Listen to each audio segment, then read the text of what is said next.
Hello, my name is Chad Stotler, and I'm the local history librarian here at the Westlake Porter Public Library.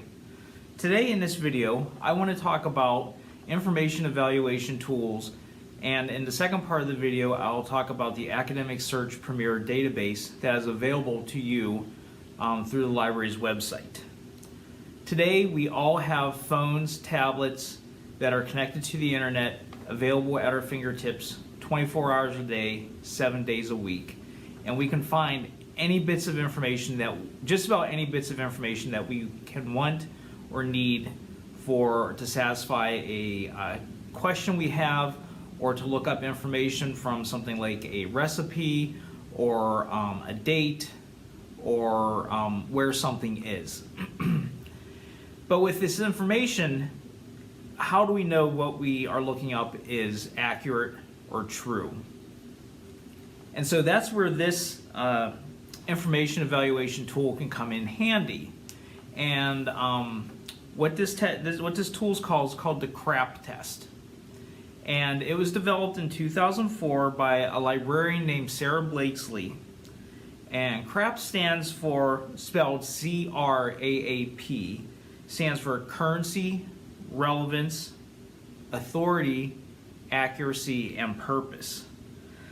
And this tool is developed for students to evaluate sources for their research. So while it's very good for websites, it can also be used for books, magazine articles, newspaper articles, blog posts, just about anything that you would need to use for a research project. So the first thing, the first letter in CRAAP is C, which stands for currency, which is looking at how recent the information has been produced. Typically, the more recent some information is, the better it's able to take advantage of the latest knowledge and information that's available. In fields like science, technology, and the medical field, the most recent stuff is going to be the highest quality, be the most authoritative and up to date. Typically, you want stuff that's been published within the last 2 or 3 years. For things like history, books that are 5, 6, or even 10 years old can still be very current. Relevance. How does the information relate to your topic? Who is the intended audience of this piece of information you're looking at? And is it written at the appropriate age level for you? So if you're a sophomore or junior or senior in high school, you're going to want information that's written more at your level rather than something that's written for a first or second grader, or on the other hand, somebody who's written for a professional scholarly audience. The next letter in CRAAP is A for authority. This is where you want to evaluate who is the publisher, what are the author's credentials, are they qualified to speak on this subject. So for example, if you were doing a paper on the life of George Washington, but your source was written by an astronomer who's only worked on studying black holes, they may not be the most qualified person to write about that subject. But on the other hand, if you're doing a paper on black holes, you might not want to read the work of somebody who is interested in childhood education. Their credentials don't match up. The next A is for accuracy. Where does the information come from? What are its sources? What kind of citations do they cite? Is the information presented supported by evidence? And has it been reviewed or refereed? And what that means is in articles or publications that are reviewed and refereed, it means that people with similar credentials in that field look over the paper, the book, the research to make sure there are no glaring holes or errors in it, and can sort of say, yes, this is something that makes a contribution to the information in this field. And finally, P is for purpose. What is the purpose of the information you are looking at? Is it to inform, Is it to teach, or is it to sell, to entertain, or even persuade? Do the authors or the sponsors make this intention or purpose clear in the source you are reading? You want to look at, is the information provided a fact, opinion, or even propaganda? And does the point of view of the source of information appear to be objective or impartial?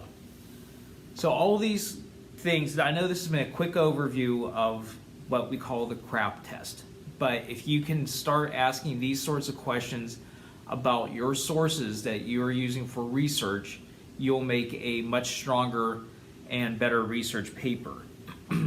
There are also other sorts of information evaluation tools out there.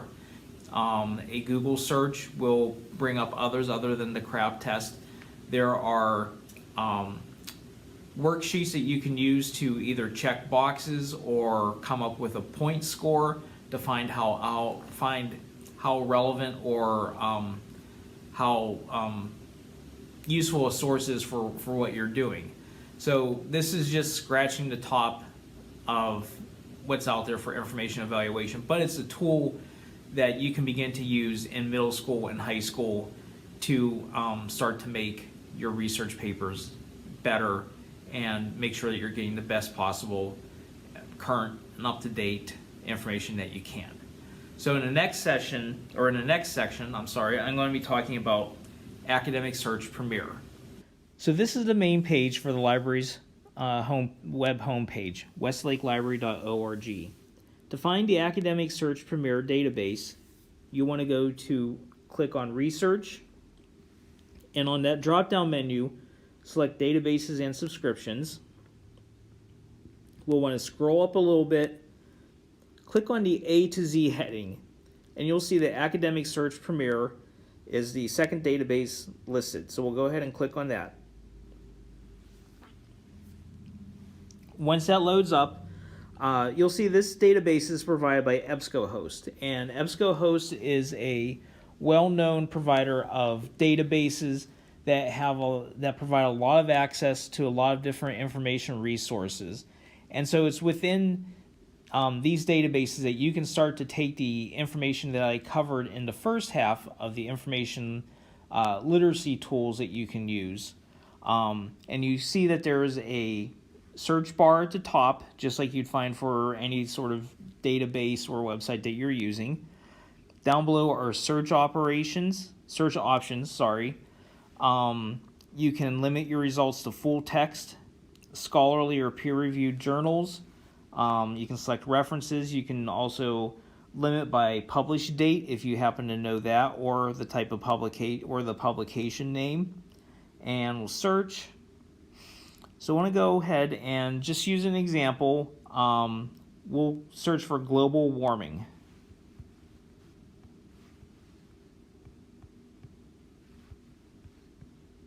And you see they give you suggestions already, so that if you're looking for something in particular, you can use one of their suggestions, but you don't have to. And we'll click search. And you can see this brings up almost 57,000 results. That's a lot of results to go through, and nobody would expect you to sit down and go through page by page to find something that you can use. Fortunately, on the left side of the main page, you can see the words refine results. And what that allows you to do is it gives you several different ways to narrow down your search results. So you can limit to full text, references available, or scholarly or peer-reviewed journals. Remember, in the first part of the video, I said that peer-reviewed are articles and publications that have been looked at by people who have an expertise in the same field that's being written about. Probably what would be most beneficial for you as in middle school or high school are source types. You can select from academic journals. Those are things that are more written for people who are already experts in the field. Magazines are going to come from magazines like Time or Newsweek. Newspapers will be like the Washington Post, Wall Street Journal, New York Times. Trade publications are publications that are prepared for people working in specific fields with articles written that specifically talk about their needs, like in the transportation industry, hotel and restaurant services, chemicals. Any sort of industry is basically going to have their own type of trade magazine. If you look down here further, up here also is a date bar that shows you the dates that all the articles that have come up in the initial search were published. So you can start to narrow down the years. So if you only wanted articles on global warming that were published between 2015 and today, or if you want articles that were only published between 1950 and say 1975, you could use this to limit your results to that, to those dates. Also down here, there is language. If you wanted articles that were published in a specific language, you could certainly do that. Geography is talking about the places that were studied, or what the articles were about, the area or the country that the articles in your search results are about. So you see that so far the most of the results are about the United States or China. If you're looking for another region or country in particular, you could certainly go through the list and select for that country. So what might be of most use for you in your own research is if we selected something like magazines. So if you select magazines, all this is showing you now are the magazine articles that were available in your particular search. And to make things even easier, we'll just go ahead and select full text. And you can see it's updating. So now, in a search from global warming, we have that narrowed down from almost 57,000 articles down to almost 7,400 articles. So these are magazine articles that have full text. They've been published between 1950 and 2020. And you can go through and you can start to see what is available. So let's go ahead and select on this one. The first one, global warming is leading to water shortages. So what this brings up on the left-hand side, you can see a detailed record. HTML full text or PDF full text is available for you to read. On the right-hand side are the different tools, like you could save this citation to Google Drive. You can add it to a folder so that if you found multiple articles that you wanted to remember, you can add it to that folder.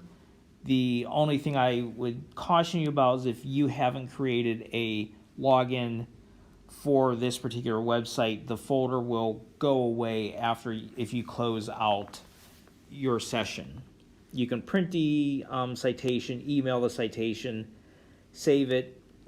Here's another one that would be useful for you is Cite. So if we go ahead and click on Cite, this brings up the different citation formats that you would be are most likely to run into. So here's APA, Chicago or Turabian, MLA. You can copy and paste these down into your works cited or your references data listing for your paper. That's certainly a way to make it a whole lot easier for you to keep track of your citations, and also save you some of the legwork of trying to properly format them when you are getting ready to write your paper. So this here is just a quick overview of the Academic Search Premier database that the library has. You can access this from home. You can access it from in the library if you're here using it. So what's good about it is if you're doing your research at midnight and you think you need an article or something else to use, you can come onto this database or any of the other databases that we have. If you have any questions, feel free to give the librarians here at the library a call. You can talk to somebody in youth services. If you want to come see me in adult services, that's fine. I can try to give you a hand. But I just want to let you know that the librarians are here to help you, and we're here to try to get you the information that you need. And so you can take the stuff that we talked about in the first part of the video on information literacy tools and evaluating your sources and apply it to what we have seen here in the second half in regards to this academic search premiere. So I wanted to thank you for taking a few minutes of your time to watch this video. Again, my name is Chad Stotler. I'm the local history librarian here at the Westlake Porter Public Library. If you have any questions, feel free to come in and see the librarians or give us a call. Thank you, and good luck on your research.